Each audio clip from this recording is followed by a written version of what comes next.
I'm here with one of the comic creators and writers that I've looked up to my entire life. I started reading comics at age 5. The first book I ever read was the end of the Nimrod saga when Harry Leland passed away of a heart attack. It just showed me just such a dynamic view of comics, that they're serious business, but that they're just great stories that are told. So it's an honor for me to meet you. I just had a couple of questions for you about what you're up to now, but I wanted to start off with something from back in the past. It seems like the fans have a lot of access to you guys nowadays, just with the internet and just with message boards and stuff. Back in the day, when you and Dave Cockrum decided to go with a whole new cast of characters for X-Men, was there an uproar from the fans, or how did they get to you back in those days? Well, actually, I'll go back even further. Back when I first came to work for Marvel as a gopher, this is in the Johnson administration, God help us. It was at the time when we transitioned over to Roy Thomas and Neil Adams' run on the X-Men. So I was dealing with the mail when Roy and Neil's first issue went out, and we were getting letters from kids saying, how could we have done such a thing? How dare we bring in this Neil Adams? Who said he knew how to draw? And I was sitting there kind of looking at it and going, open your eyes, this is brilliant stuff. So the idea of readers venting their souls at the comic creators because we've changed a reality is very old and very traditional. In terms of what happened when Dave and I were writing the book, the thing about the X-Men was that we always had a tremendous amount of mail. We would get an average of 100 to 125 letters a month, which, considering someone had to sit down and write them, and we were getting 2-page, 3-page, handwritten or typed letters, it was incredible. This was a measure to us that the book was having an impact, even before we got any of the actual sales figures, which in those days took 8 to 11 months.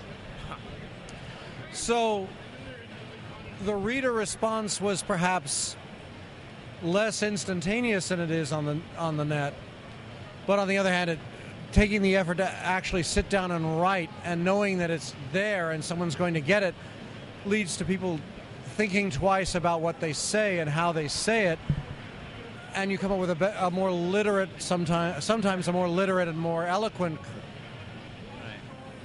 correspondence than you get on the net, where you just want to reach through the screen and flick somebody's nose out the wall. Speaking of Neil Adams, I still have a poster in my game room in my apartment. Neil Adams it's got a blue border on the outside of it. Pretty much every character that he had ever drawn on his run, it's just an amazing piece. But moving forward now, you're working on New Exiles. Yeah. In the 90s and the early in Gen X, which is coming. But the Exiles, are you like a kid in a candy store there, being able to pretty much do what you want with any character? Well, the sort of punk rationale that we use is that the Marvel Universe deals with one tiny little portion of the cosmos. Exiles is responsible for everything else. An infinite number of universes in the Omniverse. So we obviously think we're far more important than the Marvel Universe. But the interesting idea, the story that's just coming through now, we have a team of X-Men, but the Scott Summers in this team is a girl. Instead of Jean Grey, it's John Grey.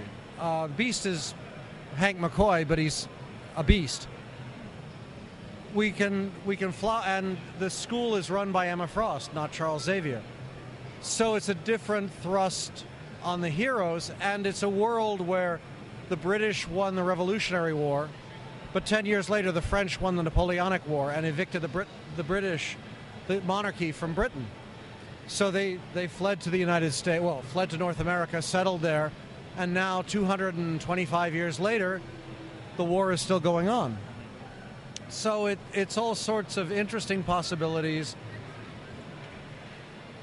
And as you said, the sky is very much the limit, and we're not restricted by anything other than the writer's affection for the characters.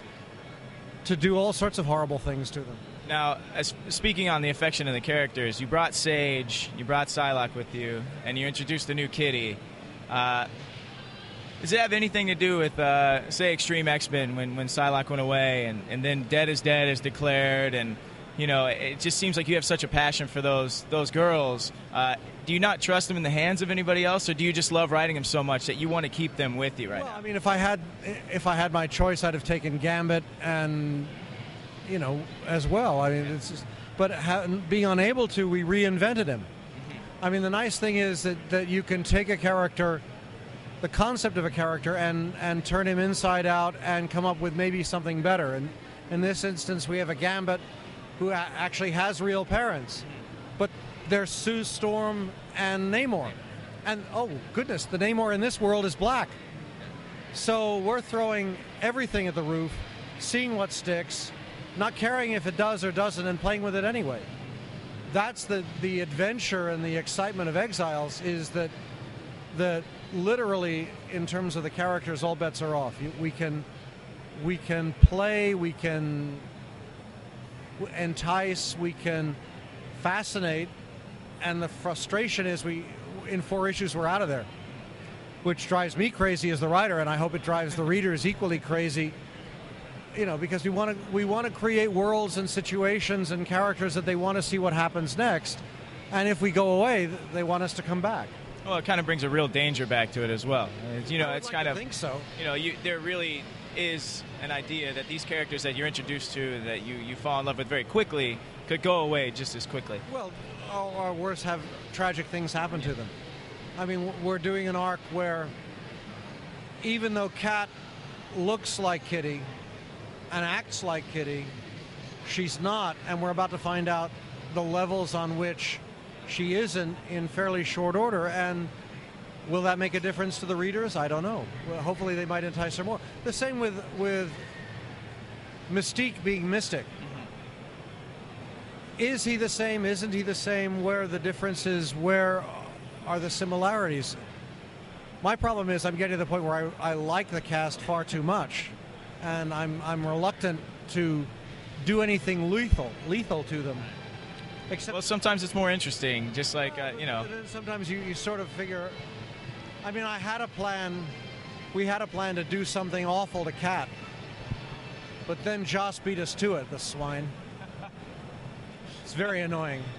Those Hollywood people, shame on them. So many cooks in the kitchen. So one last question for you. Yeah, right.